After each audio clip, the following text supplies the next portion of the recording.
Now you can search for new episodes by subject matter at londonreal.tv. Brought to you by Squarespace, the all-in-one platform we use at London Real. Talk to us a little bit about how breaking down a human being into the crocodile brain applies to that whole pitching thing. And I'd love it if you could just talk about the brain a bit, because it's actually something that some of the pickup guys talk about, but I don't think it's used much in normal mainstream, even philosophy. Yeah. So if you could just break it down for us. Let me walk you through my interest in the brain. I'm a investment banker. I work in finance. I'm not a biologist. I don't do organic chemistry. My interest in the brain is limited to the degree that I can make money by understanding it better. Right. I've never heard of anyone in finance going to the brain. Right. There's some guys who do it.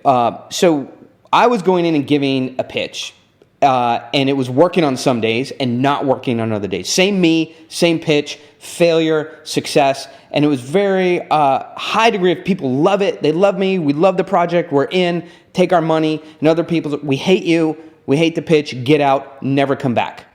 Right? Lose our number. Right. So why the same pitch, the same person on different days works on some people, not on others? So I hired a cognitive psychologist, and I said, what is going on here? He says, you have a fundamental misunderstanding of how the brain works. I'm like, no, I understand psychology and the mind. And he's like, no, how the brain works, not the mind, the brain. So the brain is composed of three pieces. You have the neocortex. That's what we're familiar with.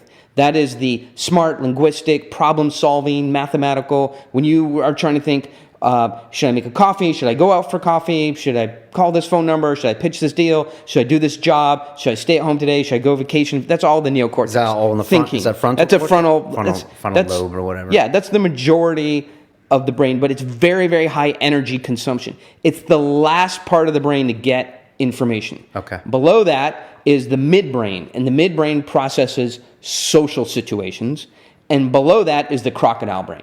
And the crocodile brain thinks very simply, right? So you've got the neocortex, the midbrain, and the crocodile brain. So I come in to your company and I'm selling a new kind of ball-bearing technology. And I say, hey, Brian, I want to tell you all about this new intellectual property we've developed. You can save money and you can buy ball bearings from us, and we're the best manufacturer, and your equipment will last longer. You won't break down in the field 300 miles for anything.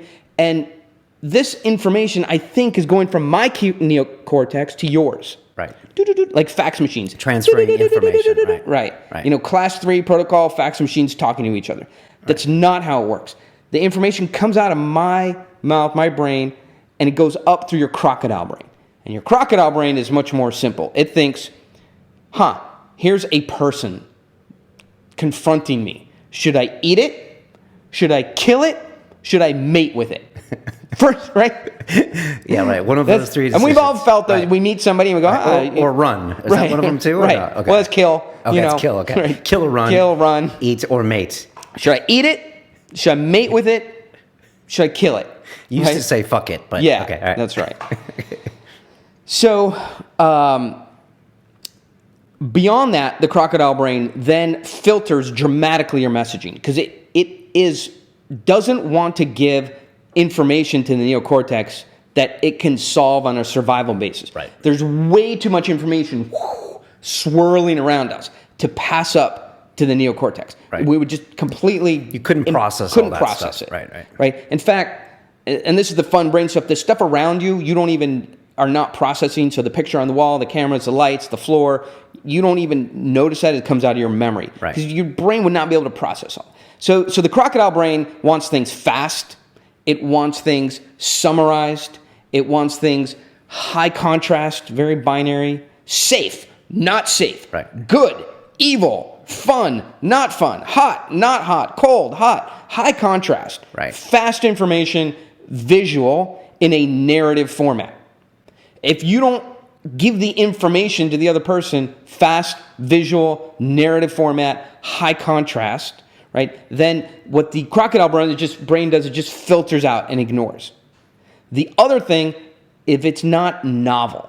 So the neocortex has an instruction set that it gives to the crocodile brain. It says, if I have already solved this problem, don't give it to me again. Just deal with it the same way you did the last time. Deal with the last, right. Right, okay. So if your presentation, your pitch, your mannerisms, who you are, seems overly familiar. The crocodile brain says, we don't have to deal with this. Set it to the side. I'm not going to send up the neocortex to solve this. It's not novel, and it's not dangerous, and I'm going to ignore it. Right. Because, and in the final analysis, the brain is a cognitive miser. It uses a huge amount of energy to solve problems. I'll give you a quick example. So you're driving to work. Everybody knows this example. You can get to work, cup of coffee, on a cell phone, and 20-minute drive, not even remember how you got there. I know it happens to me. Right. You just do it on the autopilot, right? Right. And so, but you're driving to work, you come to a detour. It's like that Tom Hanks movie, Bonfire of the Vanities. Right. You're off an exit ramp. You're in an area you're not familiar with. All of a sudden, creates a huge amount of processing requirements in the brain, and it's exhausting. So what the crocodile brain is, tries to filter out information that's not new and not dangerous.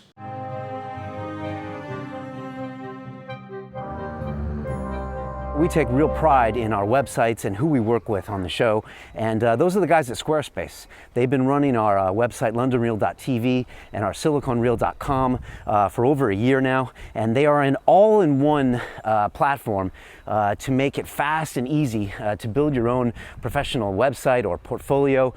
These guys have the tech down. It's drag and drop. It is easy. I used to run a WordPress site, and I used to have to FTP audio files and all this nonsense. And now when you see these blogs that I write every week where I talk to you about my personal impressions of the guests, I literally just bust those out, drop the picture in, boom, and it's done.